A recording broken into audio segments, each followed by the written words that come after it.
সাল 1935-এর কাছাকাছি। ছেলেটি ক্যামেরার শাটারের সাথে সুতো বেঁধে মায়ের সাথে নিজেকে ফ্রেম বন্দি করে ফেলল। এটাই সম্ভবত বাঙালির প্রথম সেলফি। ক্যামেরা আর ফিল্মের নেশা তার ছোট থেকেই। ছোটবেলার খেলনা ছিল ম্যাজিক ল্যান্টার্ন, মানে বাচ্চাদের খেলার মিনি প্রজেক্টর আর কি।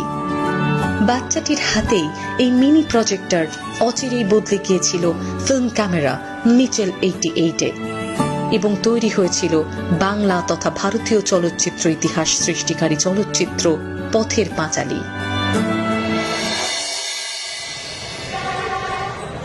সাল 1943।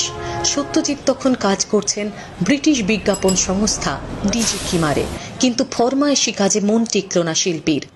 দিলীপ কুমার গুপ্তের ডাকে সাড়া দিয়ে যোগ দিলেন সিগনেট প্রেসে। কাজ বইয়ের প্রচ্ছদ ডিজাইন।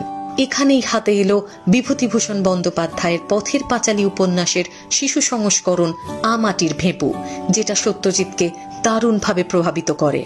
পরবর্তীকালে ভারতে রেনোয়ারের দ্য রিভার ছবির শুটিং চলাকালীন সত্যজিৎ রেনোয়ার সংস্পর্শে আসেন। পথের পাঁচালী তৈরির বীজ বপন হয় এই সময়ে। পথের পাঁচালী থেকে আগন্তুক, কাহিনী চিত্র, ডকুমেন্টারি, স্বল্প দৈর্ঘ্যের চিত্র সব মিলিয়ে সংখ্যাটা 36। কেবলমাত্র চলচ্চিত্রই নয়, এই বহুমুখী প্রতিভার প্রকাশ সাহিত্য থেকে সঙ্গীত সর্বত্র।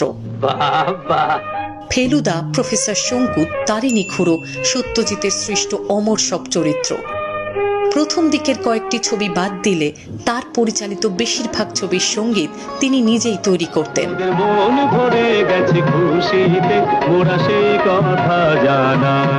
শুনলে অবাক লাগে, এই আশ্চর্য প্রতিভা সম্পন্ন মানুষটির ব্যক্তি জীবন ছিল খুব আড়ম্বরহীন।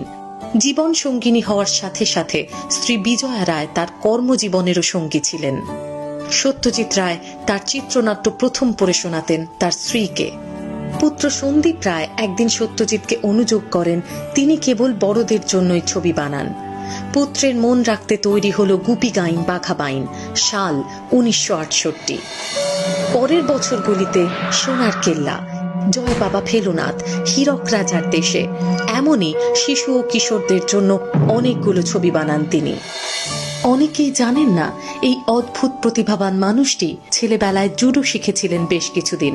সত্যজিৎ যখন খুব ছোটটি বাবার সাথে বেশ কিছুদিন গিরিডিতে ছিলেন। পরে দেখা যায় তার সৃষ্ট বিখ্যাত